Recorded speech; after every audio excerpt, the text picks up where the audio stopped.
Hi everyone, welcome back to Munna vlogs. ఒక చిన్న update అండి. ఇప్పుడు మున్నా వ్లాగ్స్ వాట్సాప్ లో కూడా వచ్చేసింది. వాట్సాప్ ఛానల్ లింక్ కూడా మనం ఈ వీడియో కింద మీకు డిస్క్రిప్షన్ లో ఇస్తాను. అలాగే మన ఛానల్ బయోలో ఆల్రెడీ మీకు ఫేస్బుక్, ఇన్స్టాగ్రామ్, ఇప్పుడు కొత్తగా వాట్సాప్ కూడా ఉందండి. వాట్సాప్ ద్వారా మీకు చాలా జెన్యూన్ గా, ఇంకోటి చాలా ఫాస్ట్ గా ఇన్ఫర్మేషన్ అయితే వచ్చేస్తుంది. ఎందుకంటే మనం మాట్లాడుకునే మీటింగ్ నోట్స్ కానీ, లేదంటే పీడిఎఫ్ ఇమేజెస్ కానీ, వీడియో బైట్స్ కానీ, ఏదైనా ఇన్ఫర్మేషన్ టైప్ చేసి పెట్టాలన్నా కూడా నాకు చాలా సింపుల్ గా ఉంటుంది. కాబట్టి మీకు కూడా చాలా అంటే చాలా హెల్ప్ఫుల్ అవుతుంది. వాట్సాప్ ఈ రోజుల్లో అందరూ యూజ్ చేస్తున్నారు కాబట్టి సో కంపల్సరీగా మున్నా వ్లాగ్స్ వాట్సాప్ ఛానల్ ని అందరూ ఫాలో కొట్టండి. ఇప్పుడు టాపిక్ లోకి వెళ్ళిపోదాం.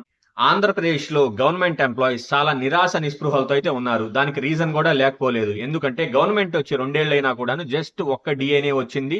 ఇంకా పెండింగ్ లో 5 డిఏలు ఉన్నాయి. లీవ్ ఎన్కాష్మెంట్ డబ్బులు రాలేదు. అలాగే ఈ సరెండర్ లీవ్స్ కానీ, మన పాత డిఏ బకాయిలు కానీ, అసలు పిఆర్సి కమిషనర్ కూడా అపాయింట్ చేయకపోవటం చాలా అంటే చాలా బాధతో వాళ్ళు ఉన్నారు. ఎందుకంటే ప్రతి నెల కొన్ని లక్షల్లో వాళ్ళైతే అమౌంట్ ని కోల్పోతున్నారని వాళ్ళు అంటున్నారు. ఇంకోటి, కనీసం ఐఆర్ ఇస్తుందని ఈ కూటమి ప్రభుత్వం వాళ్ళు చాలా ఆశలు పెట్టుకుంటే కనీసం ఐఆర్ గారు కదా, ఆ కమిషనర్ ని కూడా, పిఆర్సి కమిషనర్ ని కూడా పెట్టలేదని చెప్పి వాళ్ళు ఎంత నిరాశతో ఉన్నారు. మనకి ఆల్రెడీ తెలుసు, ఏపీ జేఏసీ అమరావతి బొప్పరాజు వెంకటేశ్వర గారు ఈ నెల 12 నుంచి ఈ ఉద్యమ సన్నద్ధ సభలు అయితే మేము పెడతామని చెప్పి ఈ రోజు విజయనగరంలో నిన్న జరిగిన మీటింగ్ లో అయితే వాళ్ళు చెప్పారు. ఖచ్చితంగా సిఎస్ గారికి తదుపరి కార్యాచరణ కొరకు ఎలా మేము ముందుకెళ్తాము అని చెప్పి వాళ్ళైతే చాలా ఈసారి కొంచెం స్ట్రాంగ్ గా ఉన్నట్టే మనకైతే తెలుస్తుంది. ఎందుకంటే లక్షల్లో చాలా అమౌంట్ అయితే మిస్ అయిపోతున్నారు ప్రతి నెల అని చెప్పి, ఈ పెరుగుతున్న రేట్లకు కానీ, అలాగే చాలా మంది ఈ పిఆర్సి తీసుకోకుండా రిటైర్ అయిపోతున్నారేమో అని చెప్పి కొంతమంది అలా ఫీల్ అవుతున్నారు.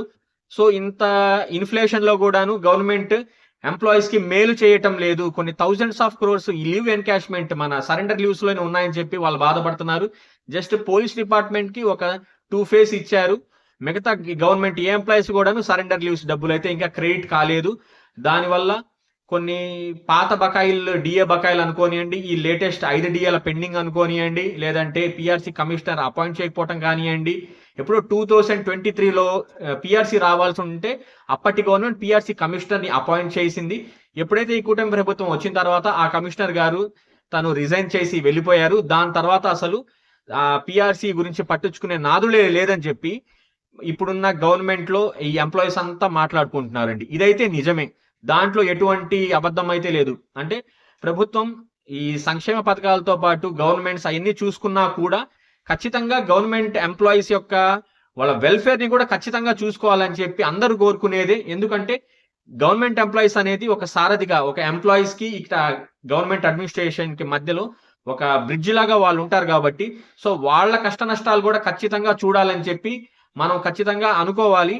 ఎందుకంటే చాలా మన జస్ట్ ఒక 1-2 మంత్స్ క్రితమే అన్ని ప్రైసెస్ పెరిగాయి కదండి. ఫ్యూయల్ దగ్గర నుంచి గ్యాస్ కానీ, లేదంటే కమోడిటీస్ కానీ ఇంత పెరుగుతున్నప్పుడు కూడా శాలరీ మటుకు ఎప్పుడో 2022 పిఆర్సి ప్రకారం ఇంకా అక్కడే ఆగిపోతే ఎలా అని చెప్పి వాళ్ళు అనుకుంటున్నారు. జస్ట్ ఒక యాన్యువల్ ఇంక్రిమెంట్ తప్ప ఏది రావటం లేదు. కొంతమందికి అయితే ఇప్పుడు సచివాలయ ఉద్యోగులే తీసుకుంటే వాళ్ళకి ఇంకా ప్రమోషన్ ఛానల్ కూడా ఫిక్స్ కాలేదు. ఇంకా కొంతమంది అసలు ఇప్పుడు దాకా ఒక ప్రమోషన్ తీసుకునే వాళ్ళు కూడా చాలా మంది అయితే అక్కడ ఉన్నారు. సో ఇలా లక్షల మంది అయితే కొంచెం అన్రెస్ట్ గా ఉన్నారనేది ఆ మాట అయితే వాస్తవం. దీనికి సీఎం చంద్రబాబు గారు ఏ డెసిషన్ తీసుకుంటారనేది మనం వెయిట్ అయితే చెయ్యాలి. ఎందుకంటే అట్ లాస్ట్ సీఎం చంద్రబాబు గారు తీసుకునే డిసిషన్ బేస్డ్ మీదే ఏదైనా రన్ అవుతుంది.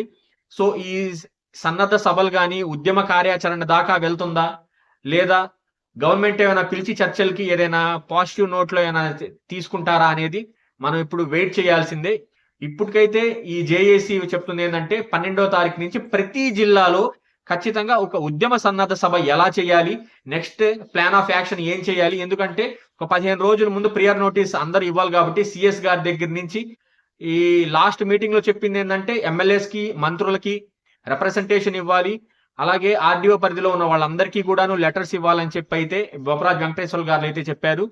సో ఈసారి ఉద్యమం కాస్త స్పీడ్ గా తీసుకొని ఏదైనా బెనిఫిట్ అయితే చేకూర్చుతుందో ఎందుకని మనం అయితే ఆలోచించాలి. ఎందుకంటే తెలంగాణలో ఆల్రెడీ ఈ నెలలో కానీ రేపు నెలలో కానీ పిఆర్సి ఫైనల్ అయిపోబోతుంది అక్కడ.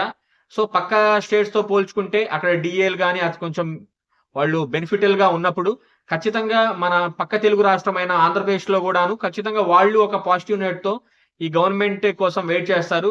2 ఏళ్ల తర్వాత అడగడంలో అయితే తప్పు లేదని మన ఛానల్ నుంచి మనం కూడా అనుకుంటున్నాము. ఏది రాగానే ఏం అడగట్లేదు కాబట్టి. సో గవర్నమెంట్ కూడా కొంచెం ఫండ్స్ అలోకేట్ చేస్తే గవర్నమెంట్ ఎంప్లాయీస్ కూడాను వాళ్ళ వెల్ఫేర్ కూడా బాగుంటుంది.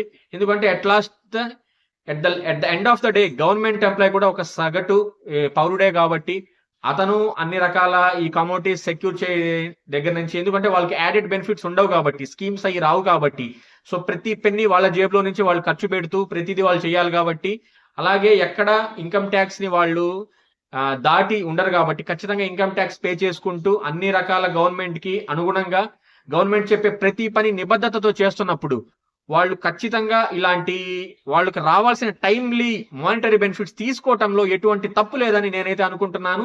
ఇలాంటి మంచి మంచి అప్డేట్స్ మన ఛానల్ ఎప్పుడు ఉంటాయి. కొత్తగా మన ఛానల్ కి విజిట్ చేసే పని సబ్స్క్రైబ్ చేయడం మాత్రం మర్చిపోవద్దు.